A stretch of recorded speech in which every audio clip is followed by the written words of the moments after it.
It's Kathy, and I know there are a lot of changes going on in the world right now in our lives. Things are kind of stirred up, and people are stirred up. And I thought I'd do a different kind of video tonight, a more personal one. I'll try to make it not too long, but maybe helpful to you. I've already gotten out of my professional dress. It's the evening, so this is me. And you know, there's a lot going on in the world. I mean, some of us almost have whiplash. I don't care what party you are.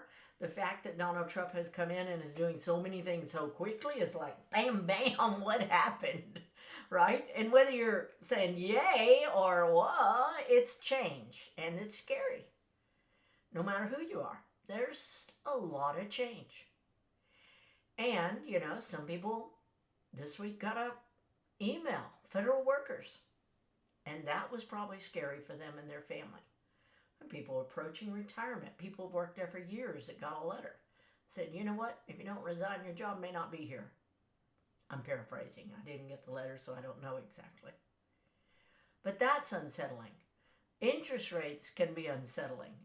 I know in corporations, in the real estate industry, oh my God, there's so many changes. That can be unsettling. I don't know many areas in life where things are not unsettling. And I thought I'd share some things that I've learned on my journey that might help you. The first thing, first and foremost, that I believe is that nobody's higher than my higher power. Nobody. Nobody gets to be more in charge of me than my higher power. And when it feels like something else is or somebody else is, I remind myself of that. And, you know, many of you know I'm a real estate agent. I was a teacher for 20 years, and I went into real estate, and I've done a good job at that too. I did both careers pretty well. Still a real estate agent. And because of my own growth and wanting to achieve and be successful, I had to do a lot of personal growth. One, leadership. I don't learn to be a better leader. I wasn't a good one, and still make mistakes there.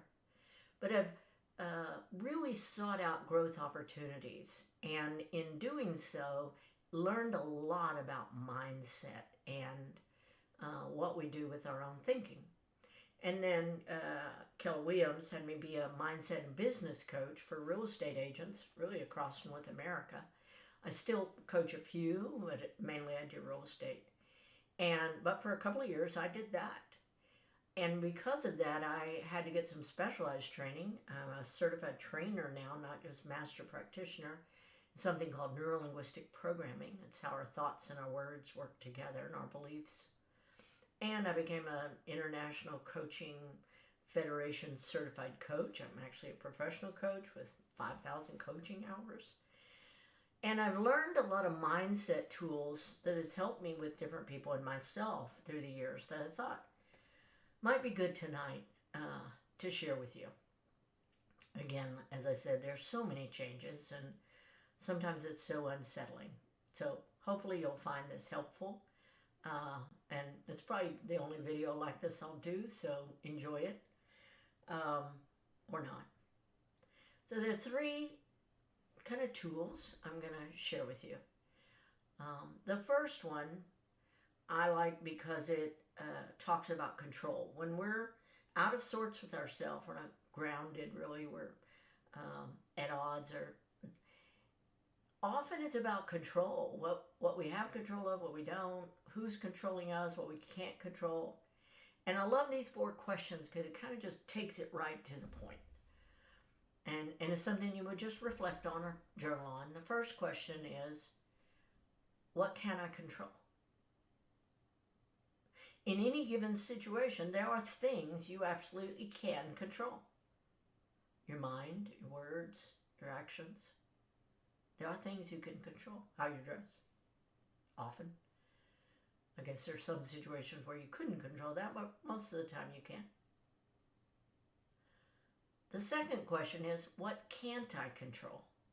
And there are plenty that you can't. Other people, what they do, what they think, what they say. There's write it all down. And be specific. If something's bothering you, be specific in that situation about who.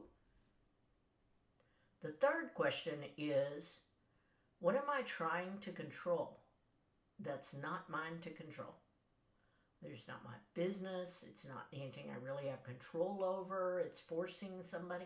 What am I trying to control that's not my control, mine to control?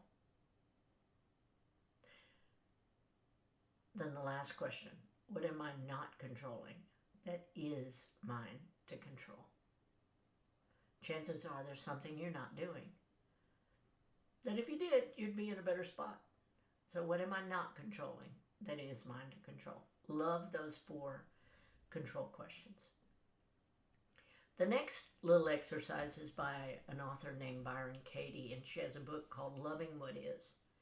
And there are 4 questions that she asks when something's really unsettling, some kind of belief that's really disturbing or thought that is so disturbing. And oftentimes those are limiting beliefs that are just tied into old patterns that we've had, things we've learned through the years. So these 4 questions really, really help when you're stirred up about something that you're thinking. Question number 1 is it true?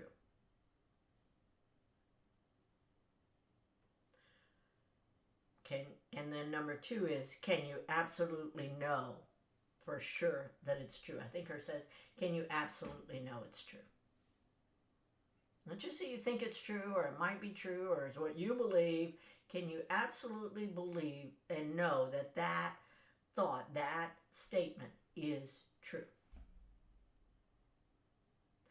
The third question is, how do you react when you believe that thought? Like, what do you feel? What do you do when you believe that thought that's upsetting you? The fourth question, who would you be without that thought? Who would you be being to your family and your job and your work with yourself if you just didn't have that thought? Because you can let it go, especially if it's not true. So that's exercise number 2. The third one is kind of a forgiveness. I think of it as a forgiveness exercise. Some of you know I like to study Hawaiian cultural studies and some of their spiritual practices and beliefs, and they have a Hawaiian forgiveness process called ho'oponopono, making yourself really right with somebody.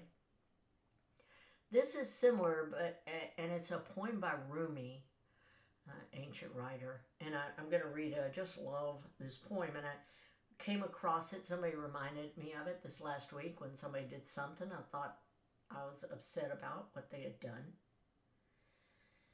And when I read this and sat with it, it just changed everything. And so here's this. Out beyond all ideas of wrongdoing and right doing, there is a field. I'll meet you there. So if you think about this person that's upsetting you or did something you don't like or whatever, even maybe yourself or the government or whatever, if you think out beyond whatever we believe is right or wrong, because really, do we really know? And out beyond all that, imagine there's a field. I'll meet you in that field. So when the soul lies down in that grass, the world is too full to talk about. Out in that field that's way beyond all right doings and wrongdoings, in that grass, the world is too full. It's just so full. Ideas, language, even the phrase, each other, doesn't make sense. And I'll add, in that field. So whatever it's bothering you, if it's a person, if it's an entity, I'm giving you some ways to deal with it, or a belief. And hopefully this has helped you and may help you kind of take a breath and refocus on how you started this year. I know most people came into this year with a lot of hopes that it was going to be good, it was going to be better than the last one. And from my heart, I wish you wonderful things this year. Now, if I can ever support you in holding a better mindset, I'm happy to do that. Please reach out. I'm all over social media. And you get my emails and have my phone. But I think these 3 exercises can help a lot. And thank you for taking time to watch this video. I have to say, as a realtor, can't not say it. If I can help you or anybody you know with real estate, please let me know. But take care of yourself. Stay grounded. And if you have belief in a higher power, know that nobody's higher than your higher power. That's what I believe. I hope y'all have a great evening.